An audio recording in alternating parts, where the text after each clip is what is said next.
ओम साईं राम। कैसे हैं आप लोग? आई होप सब ठीक होंगे। आज जो मैं आप लोग के साथ शेयर कर रही हूँ, सच में आप लोग के साथ भी होता होगा कि कुछ छोटी छोटी गलतफहमी के कारण हमारे जो रिश्ते हैं वो ख़राब हो जाते हैं, ख़त्म हो जाते हैं।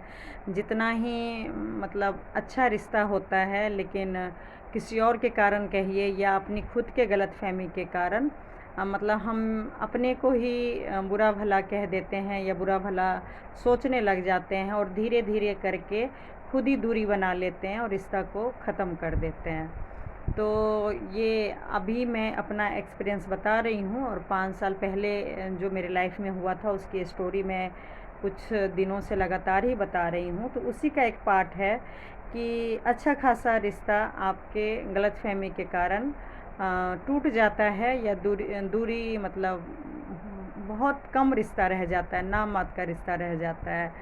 तो कोशिश कीजिए कि गलतफहमी ना पाले। अगर किसी ने आपके अपनों के बारे में बोल दिया है तो उसको दूर कीजिए, या नहीं अगर आपको खुद ही गलतफहमी हो गया है तो जिनसे आपको गलतफहमी हुआ है उससे खुद ही बैठ के किसी और को बीच में लाने की ज़रूरत ही नहीं है। खुद ही आप बैठ के उसको सॉर्ट आउट कर लीजिए। फिर देखिए सच में ज़िंदगी बहुत ही आसान और बहुत ही अच्छा हो जाएगा।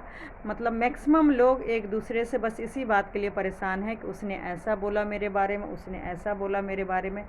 हे भगवान, आप खुद ही क्यों नहीं सामने वाले से पूछ लेते हैं कि भाई तुमने क्यों बोला मेरे से ऐसा, क्या मैं हूँ ऐसा?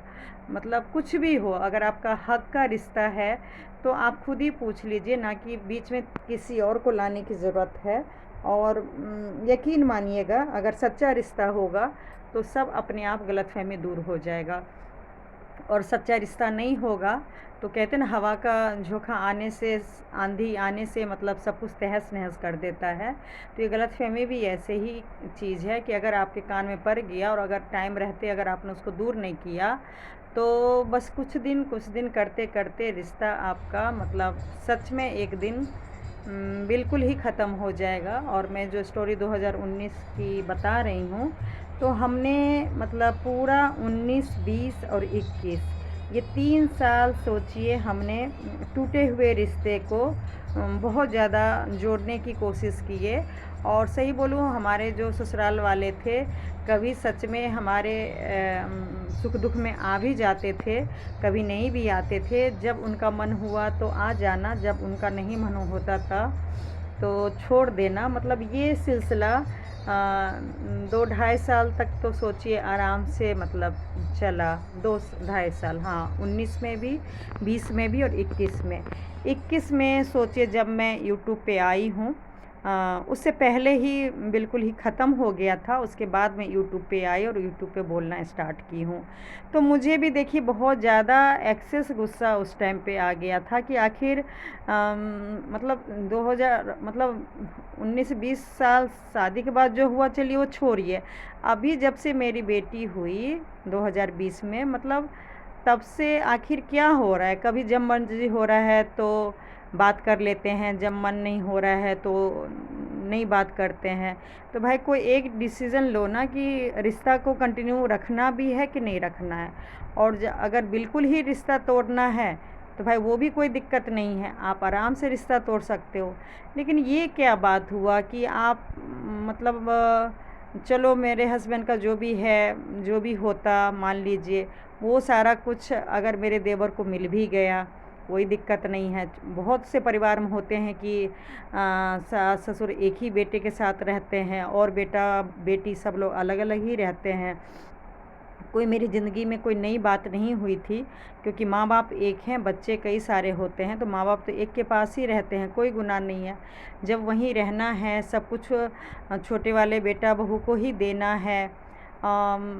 सच में अगर हम लोग अपने आप को एक्सेप्ट कर लिए कि भैया ना कुछ देंगे, और इतना दिन से जो भी प्रॉब्लम हुआ मतलब जो भी हमने बर्दाश्त किया, पेशेंस रखे, वो सब चीज़ का कहते हैं ना, आप अच्छा करो तो अच्छा मिलता है, लेकिन कलयुग है, तुरंत मैं बोली ना, अच्छा रिजल्ट करो तो तुरंत अच्छा नहीं मिलता है, और बुरा करो तो तुरंत बुरा भी नहीं होता है। वो सब भगवान के हाथों में होता है, कब किसको क्या सजा देते हैं। लेकिन सब कुछ लेके भी अगर हमें चैन से रहने देते तो कोई दिक्कत नहीं था। मैं अपने आप ही धीरे धीरे सब सेट कर लेती हस्बैंड के साथ, मतलब कुछ नया काम करती, बच्चे को देखती, एक अलग ज़िंदगी होता। लेकिन बुरा तब लगा जब आप मतलब सब कुछ लेने के बावजूद भी अगर आप हमारी बुराई चारों तरफ कर रहे हैं, अपना एक टीम बना रहे हैं, और जो मैंने किया भी नहीं वो अगर आप चारों तरफ फैला रहे हैं, मतलब मेरे ही खिलाफ़ गलतफ़हमी डाल रहे हैं, तो आखिर मैं किसको किसको गलतफ़हमी दूर करती कि मैं ऐसी नहीं हूँ, मैं ऐसी नहीं हूँ। तो सही बोलूँ, मैं बहुत ज़्यादा परेशान हो गई थी, और थक हार के फिर मैं यूट्यूब पे आई। और सही बोलूँ अब मतलब अब सच बोलूँ, अब मैं खुद ही अब ये सब नेगेटिव से दूर भागना चाह रही हूँ। खुद ही मुझे अभी लाइफ में बहुत कुछ करना है, और उसके लिए देखिए सबसे बड़ा सिद्धांत है कि आपको लाइफ में चाहे अपने प्रति चाहे अपनों के प्रति नेगेटिव जो है, नफ़रत जो है, वो आपको दूर करना ही पड़ेगा। तो नफ़रत तो देखिए मैं उस हिसाब से नहीं करती हूँ, एक लेवल मेरा है नफ़रत का, मतलब उस हिसाब से नहीं करती हूँ कि मैं किसी का शक्ल ही ना देखूँ या कभी ज़िंदगी में देखना ही नहीं चाहूँ। ऐसा मैंने ना कसम पहले लिया था ना अभी। मतलब मैं ये तो नहीं कहूँगी कि मैं महान हूँ, लेकिन हाँ ये ज़रूर है कि मैं गलतफ़हमी में रिश्ते आज तक नहीं तोड़ी हूँ, और ना ही मैं जलन के कारण कि कोई मेरे से ज़्यादा अच्छी है, सुंदर है, पढ़ी लिखी है, या किसी के पास ज़्यादा पैसे हैं, कार है, घर है, हस्बैंड स्मार्ट है, सुंदर हैं, बच्चे बेटा है, बेटी है, पढ़ी लिखी, मतलब ज़्यादा पढ़ने में मतलब कई कारण इंसान के, लेडीज़ के जलने का होता है। तो झूठ नहीं बोलूँगी, भगवान ने वो चीज़ भी मेरे अंदर नहीं दिया है कि मैं दूसरे के घर देख के, दूसरे की थाली देख के मैं अपना थाली को फेंक दूँ। जो भी भगवान ने दिया मैं अच्छे से एक्सेप्ट करके रखी हूँ, और कोशिश हमेशा मैंने अपनी लाइफ में किया कि कोई भी रिश्ता, चाहे मेरे हस्बैंड के साथ, चाहे मेरे ससुराल वाले के साथ, चाहे मेरे मैके वाले के साथ, किसी के साथ भी अगर मेरे को कोई अगर उल्टा सीधा बोल भी देता है तो मैं पहले तह तक जाती हूँ कि सच्चाई क्या है। अब ये नहीं कि किसी ने बोल दिया और मैं गलतफहमी के कारण रिश्ता तोड़ लूँ। अभी जैसे मेरे ससुराल वाले ही मेरे हस्बैंड के ऑपरेशन के टाइम पे जब पता चला कि हस्बैंड के ऑपरेशन में अपने मैके वाले से मदद ले रही हूँ, तो उन्होंने मेरे मैके के ही खिलाफ़ भड़काना शुरू कर दिए कि तुम्हारे मैके वाले भी कुछ बोलते हैं, तुमको पता है क्या। तो मैं तह तक मतलब जाना ज़्यादा समझी, उसके बारे में मैंने सोचा समझा, कौन क्या बोल सकता है, नहीं बोल सकता है, और हालात उस टाइम ऐसे थे कि मतलब मुझे हस्बैंड के इलाज ज़्यादा ज़रूरी था, ना कि मैं फादर इन लॉ को आरोप लगाती कि आप मेरे मैके वाले ख़िलाफ़ क्यों भड़का रहे हैं, या मैं मैके वाले से हिसाब किताब लेती रहती कि आप लोग मेरे बारे में क्या बोलते हैं। नहीं, वो समय नहीं है, मतलब गलतफहमी अगर आप चाहें तो दूर कर सकते हैं। तो चलिए, ये तो प्रेजेंट की बात रही, अब मैं फ्यूचर की बात करती हूँ। फ्यूचर में जिनको भी गलतफहमी हुआ है, तो पता है 2019 में कुछ प्रॉब्लम हुई थी, और मेरे देवर देवरानी में एक तरह से देखा जाए तो पहली बार शादी के मेरे 19 साल हो गए थे, पहली बार ही हुआ था। और सोचिए, एक तरह से फर्स्ट और वो लास्ट ही है। भगवान करे कि मेरी ज़िंदगी में ऐसा कभी दिन ना आए कि मुझे, सही बोलूँ, जो इमोशनल लोग होते हैं ना, मतलब वो ये सब चीज़ बर्दाश्त नहीं कर सकते। और ऐसा नहीं है, मैंने मदर इन लॉ का भी बहुत कुछ बर्दाश्त किया, हस्बैंड का भी बर्दाश्त किया, यहाँ तक कि फादर इन लॉ का भी बर्दाश्त कर रही हूँ, जो भी अभी बोल रहे हैं कर रहे हैं। लेकिन देवर देवरानी का, सही बोलूँ, जिसका आप उम्मीद नहीं करेंगे, मैंने 3 लोगों को लाइफ में बिल्कुल भी उम्मीद नहीं किया था।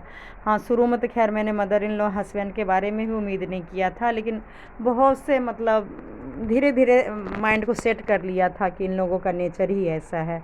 क्योंकि ये मतलब मेरी मदर इन लॉ और हस्बैंड गुस्सा भी करते थे, लेकिन कुछ देर में या 2-4 घंटे में, या आज नहीं तो कल, मतलब 2-4 दिन शांत भी हो जाते थे। मतलब एक जो लंबा बात खींचना होता है वो ये माँ बेटे नहीं करते थे ज़्यादा। और फिर मैं अपना काम में बिज़ी रहती थी, कोई दिक्कत नहीं था। लेकिन उस दिन जो हुआ वो मेरी लाइफ में तो फ़िलहाल मैं कितना भी बिज़ी रहने की कोशिश कर रही हूँ, नहीं हो रहा है।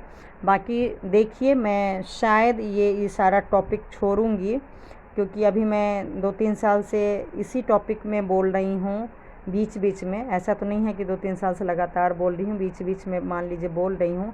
मतलब याद तो आ जाते हैं, तो मुझे अब कुछ ऐसा करना है कि नफ़रत से मुझे नहीं भूलना है। कुछ ऐसा करना है कि मैं पूरे फैमिली मेम्बर को, ससुराल वाले जो भी हैं, कि मैं कुछ ऐसा करूं कि मैं खुशी से उन लोगों को भूल जाऊं। और ख़ासकर उनके बच्चों का, क्योंकि उनके बच्चे की वजह से मुझे बहुत परेशानी हुई। बेटी बेटा मतलब जितना मुझे अटैचमेंट था वो सारा कुछ अचानक, कहते हैं ना ज़िंदगी में जब ख़त्म हो जाता है तो मतलब जिसका आप कल्पना भी नहीं करेंगे और वो हो जाता है, तो अपने आप को संभालना मुश्किल है।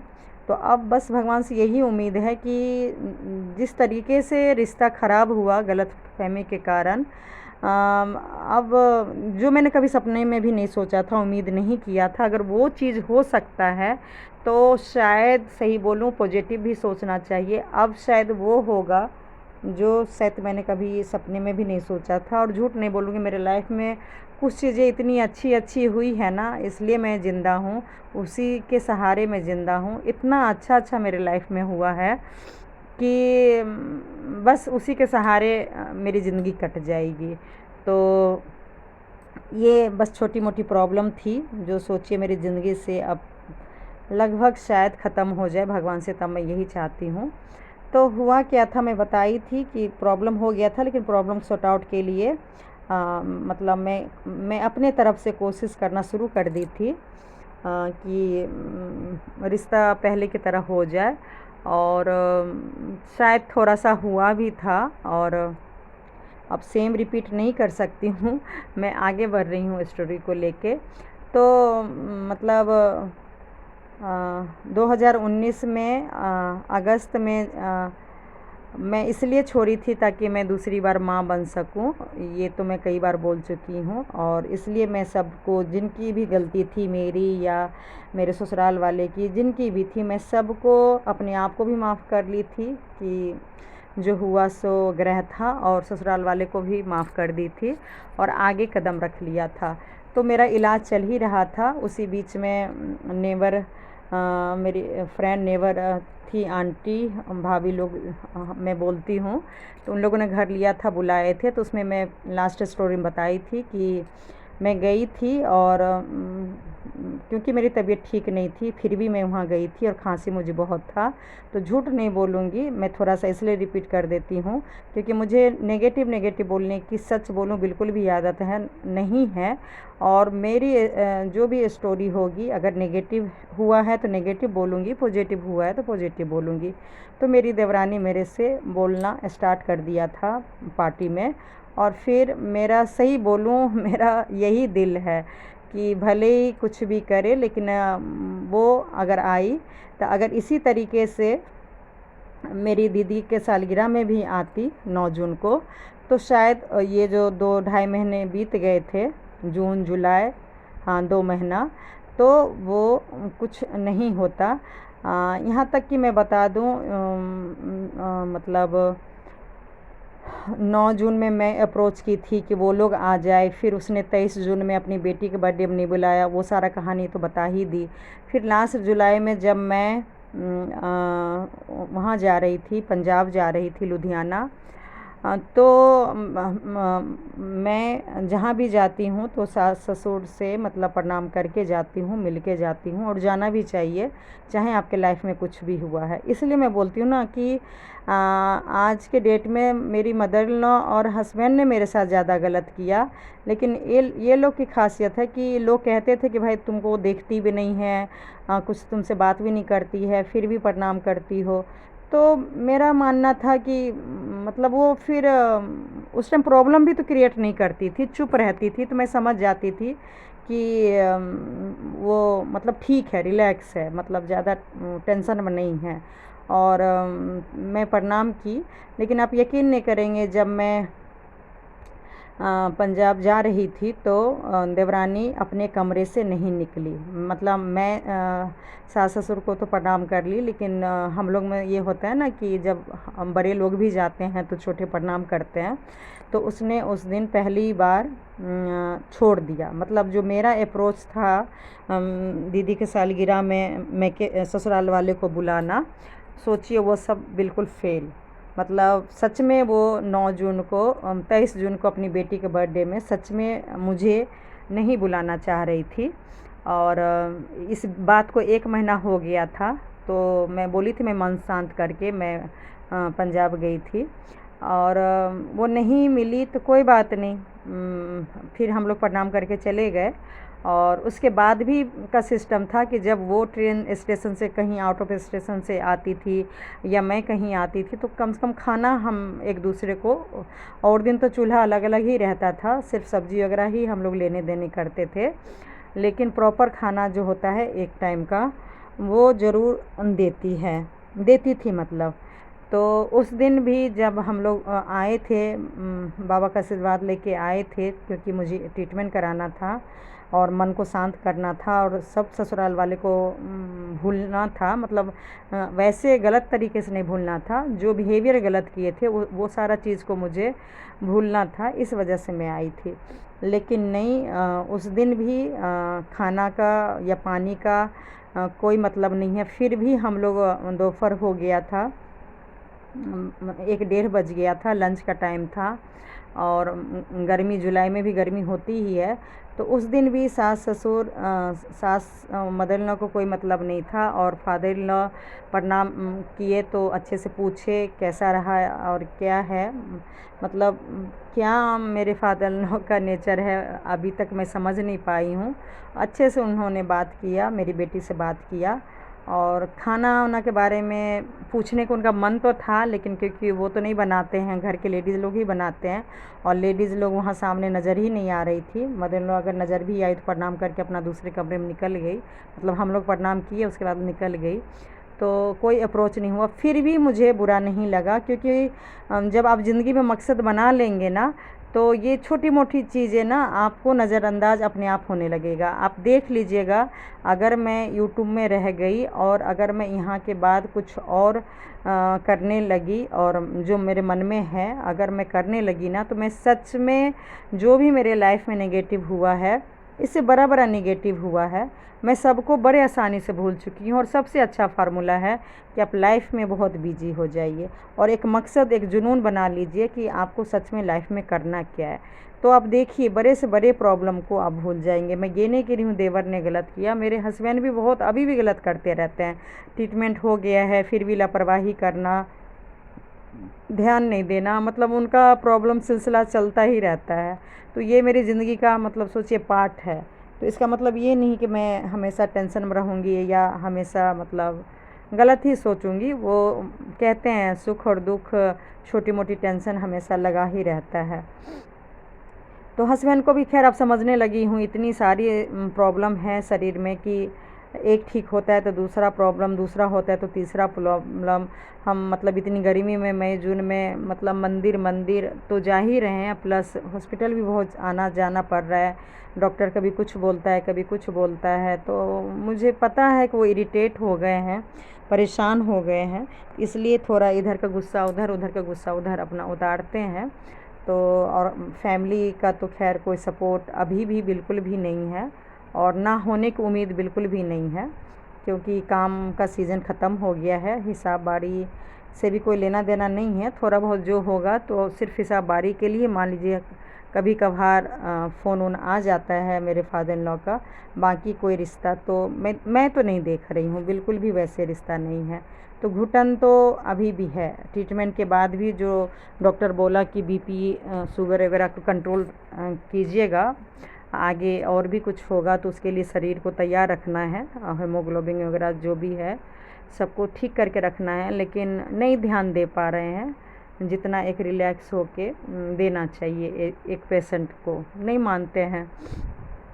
तो चलिए ये तो प्रेजेंट की बात है, मैं अभी पास्ट की बात कर रही हूँ।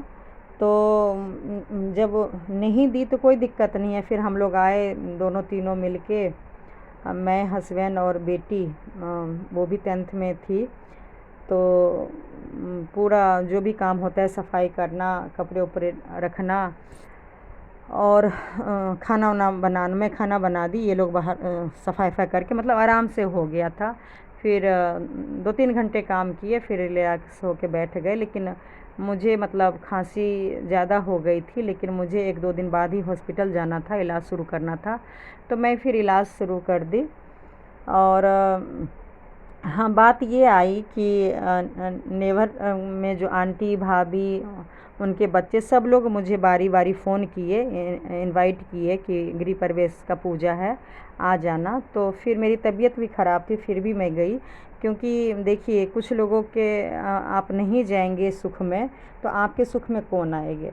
और ख़ासकर अगर सुख में तो अगर बुलाते हैं तो ज़रूर जाना चाहिए, और दुख में तो चाहे बुलाए चाहे नहीं बुलाए, आपकी बात हो रही है नहीं हो रही है, फिर भी देखिए, क्योंकि कई सालों का रिश्ता होता है, ऐसे नहीं टूटता है। तो दुख में तो देखिए बिन बुलाए ही चले जाना चाहिए। तो मैं, मेरे हिसाब से तो तबीयत ख़राब थी फिर भी मैं गई, वो तो चलिए कोई बात नहीं।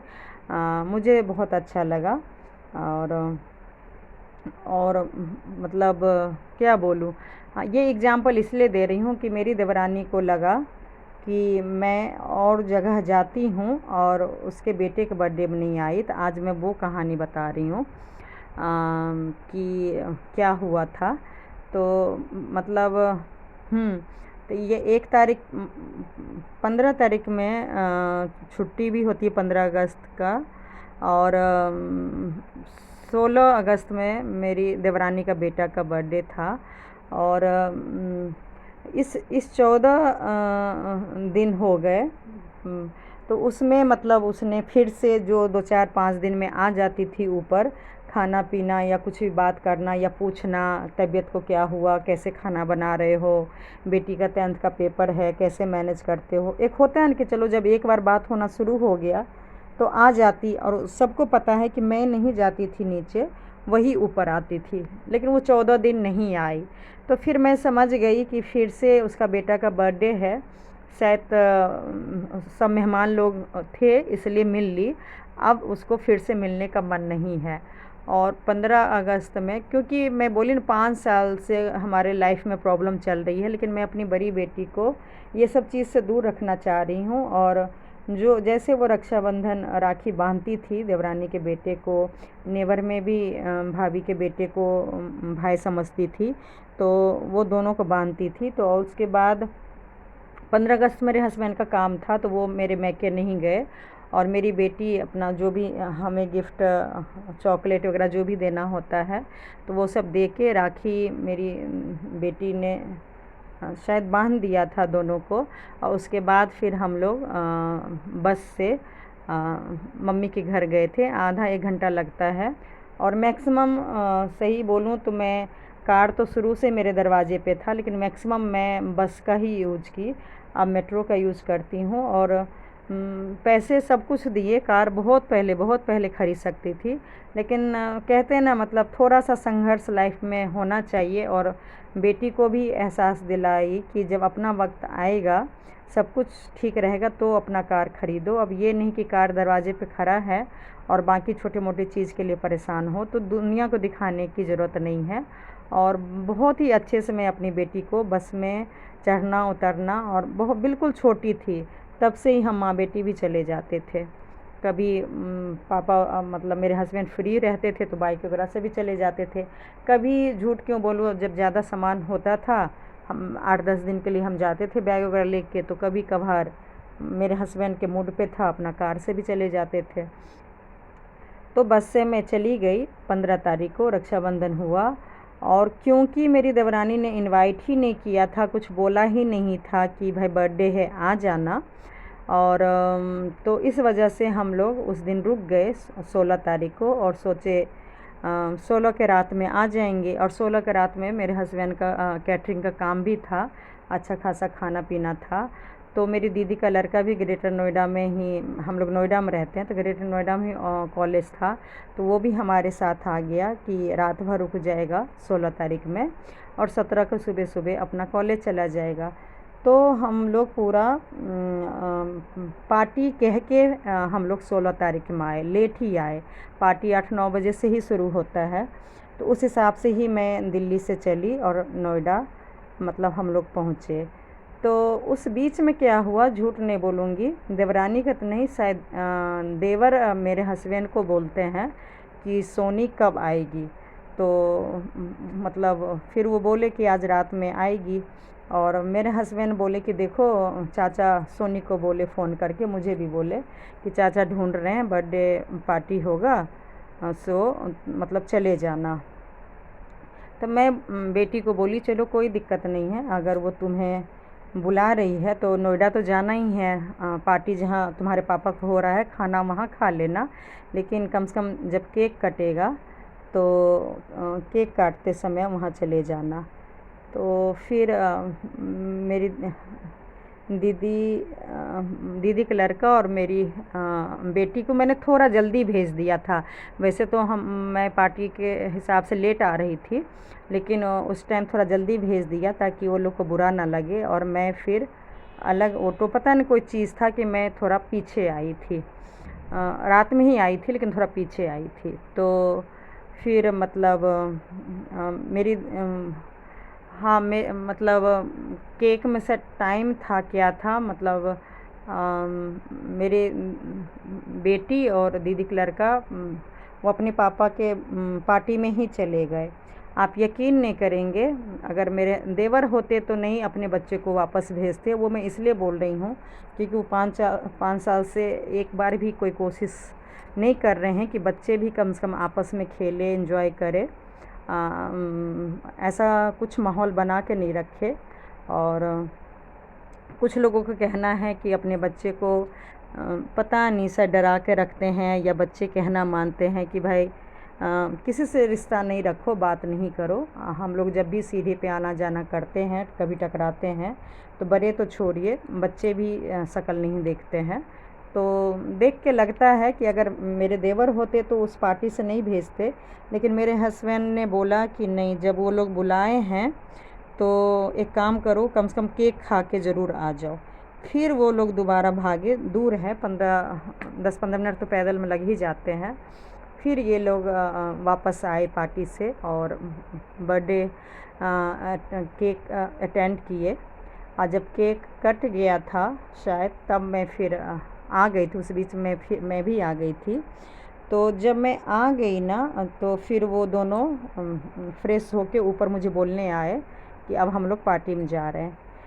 झूठ नहीं बोलूँगी, जब इतना कुछ हो गया, 14 दिन मेरी देवरानी रिश्ता नहीं रखी। 15 को भी जब रक्षाबंधन में जा रही थी मैं के, तब भी नहीं बोली कि कल आ जाना बर्थडे पार्टी में। और 16 में भी दिन में भी फ़ोन नहीं की। तो फिर मुझे लगा कि जब बुलाना ही नहीं चाहती है, तो मैं 23 जून में जो गलती की थी कि जानबूझ के मैं मैके से आ गई थी, और फिर बहुत परेशान हुई थी कि मुझे नहीं बुलाई, मुझे नहीं बुलाई। तो वो काम क्यों करना है फिर से, क्योंकि मेरा तो इलाज चल रहा था, ट्रीटमेंट चल रहा था, तो मैं टेंशन ले ही नहीं सकती थी और मैं बहस कर ही नहीं सकती थी। तो नहीं तो जैसे मई में टेंशन बहस हुआ और मेरे लाखों रुपए बर्बाद हो गए, तो अगर मैं उस टाइम पे टेंशन लेती तो मेरे फिर शरीर अलग बर्बाद होता ही था और पैसे भी बर्बाद होते, और जो खुशी मिली, जो मैं दूसरी बार माँ बनी, वो भी नहीं हो पाता। तो इस वजह से मैं मतलब कुछ भी रिलैक्स होके मैं आई। और मैं आई थी तो फिर पीछे से मेरी बेटी लोग जब ऊपर आई तो देवरानी भी आ गई, और उसने फिर बोला कि सब चलो, वहाँ पार्टी में क्या जाओगे, यहीं पे खा लो। तो फिर मैंने बोला कोई नहीं, ये दीदी का लड़का JBC मतलब जहाँ पार्टी होता है उसी पार्टी की वजह से यहाँ आया था, कल कॉलेज चला जाएगा, कोई नहीं, उसे मतलब जाने दो। मतलब क्योंकि दीदी का लड़का था इसलिए मैं बहुत ही रिलैक्स होके, और क्योंकि मेरा इलाज भी चल रहा था, मुझे आराम की भी ज़रूरत था, तो इस वजह से मैं ज़्यादा टेंशन में नहीं बोली। तो वो फिर थोड़ा सा बोलना शुरू कर दी थी। हाँ, मेरी तबीयत नहीं ठीक था, तो मैं बोली कोई नहीं, ज़्यादा देखो मैं भी बोलूँगी नहीं, सो मतलब ये लोग को जाने दो। तो उसने उसी टाइम मतलब उसको है, वो खुद भी कहती है, वो टोंट कस दी कि हर जगह जाते हो, मतलब उसका कहना था जो मैं नेवर के पार्टी में गई थी उसके लिए कि आप, और फिर मैके से आई हूँ, तो हर जगह आप जाते हो और मतलब इस पार्टी में आप क्यों नहीं आओगे क्योंकि नीचे ही है। अब वो जो मैं कह रही हूँ गलतफ़हमी का, जो मैं शुरू से टॉपिक बता रही हूँ, वो वहाँ तक अब मेरा रिज़ल्ट आ गया कि फिर तो मैं बोली कि देखो देवरानी के नाम लेके कि बच्चे हैं, बच्चे के सामने मैं कुछ नहीं बोलूँगी, ये दोनों को जाने दो, फिर मुझे अगर कुछ बात करना होगा तो मैं कर लूँगी। तो मैं ज़्यादा नहीं बोली कि क्योंकि उसका भी फंक्शन था, नीचे लोग आए हुए थे नेबर वगैरह के लोग, तो क्यों मैं उसका टाइम वेस्ट करती। तो मैं बोली देखो मैं थोड़ा, मेरी तबीयत ठीक नहीं है, और क्योंकि 15 दिन हो गया था, तो 15 दिन के बाद ना मतलब डेली मुझे हॉस्पिटल जाना पड़ता था, भले वो 15 अगस्त हो या संडे हो या कोई भी छुट्टी हो, बारिश हो, 1 महीना प्रोसेस में क्या होता है डेली ही जाना पड़ता है। तो मेरा ना 16 तारीख से मैं मैके भी इसी वजह से गई थी कि वहाँ से पास भी पड़ता है और इलाज भी हो जाएगा। तो उस टाइम पे 16 तारीख से मेरा और भी ज़्यादा ट्रीटमेंट, ज़्यादा इंजेक्शन वगैरह लगना स्टार्ट हो गया था। तो इस वजह से मतलब मैं नीचे खैर बुलाई ही नहीं थी, और कहते हैं ना सुख में आप किसी के बिन बुलाए कैसे चले जाओगे। अब नीचे पार्टी हो रहा है मान लीजिए, तब अगर कह रही है कि आ जाओ नीचे, तो और वो भी मतलब सच में मेरी तबीयत ठीक नहीं थी, लेकिन वो फिर गलतफहमी पाल ली और थोड़ा सा उसका मुंह मतलब बन गया और अपना चली गई। और फिर क्या हुआ, मतलब गलतफहमी ऐसा पाल ली कि 8 दिन बाद ही तो जन्माष्टमी होता है ना, तो मंदिर में मिले, तो फिर उसने मंदिर में भी ना मुझे देखा ना टोका, और उस दिन भी उसने देखा होगा भजन कीर्तन हो रहा था, लेकिन मेरा खांसी बिल्कुल ठीक नहीं हो रहा था। और मैं सिर्फ इसलिए मंदिर गई क्योंकि मेरा जो मेरा प्रोसेस चल रहा है वो सक्सेस हो जाए, इस वजह से गई थी, ना कि मैं शौक़ से गई। लेकिन मैं जो इतना रामायण कहानी बता रही हूँ सिर्फ इसलिए बता रही हूँ कि एक गलतफहमी उसको बस लगा कि मंदिर भी जा रही हैं, मैके भी जा रही हैं, नेवर के पूजा पाठ फंक्शन में भी जा रही हैं, और मेरे बेटे के भले ही मतलब उसने ऐन वक्त पे बोला, मतलब वो अपना गलती नहीं मानी कि 15 दिन से कहाँ थी वो, समझ नहीं आया, और अचानक कहती है पार्टी में चलो, तो मैं नहीं गई तो उसको बुरा लगा। और सही बोलूँ तो पंडित जी लोग और कई बार मुझे खाने के लिए भी परहेज़ करते हैं ऐसे टाइम पे, अगर आप किसी और के हाथ का ना खाएं, किसी और के घर का ना खाएं तो अच्छा है। वैसे तो मैं देखिए सालों साल पंडित जी लोग बोलते थे तो बात मानती नहीं थी, क्योंकि मैं देखिए 10 लोगों का हाथ का खाती ही नहीं थी। एक बस मेरी सास और देवरानी अगर कुछ बनाई तो वो देती थी पहले, ये 5 साल से पहले की बात बता रही हूँ, और एक मेरी नेबर में जो आंटी भाभी लोग रहती हैं वो लोग बस मुझे देती थी, तो मैं ज़्यादा खाती ही नहीं थी। तो जब बहुत प्रोसेस चलता था, इलाज चलता था, पूजा पाठ होता था, तो मैं कुछ महीने के लिए रोक देती थी, देवरानी को बोल देती थी कि अभी मैं कुछ दिन नहीं खाऊंगी, मना किया है।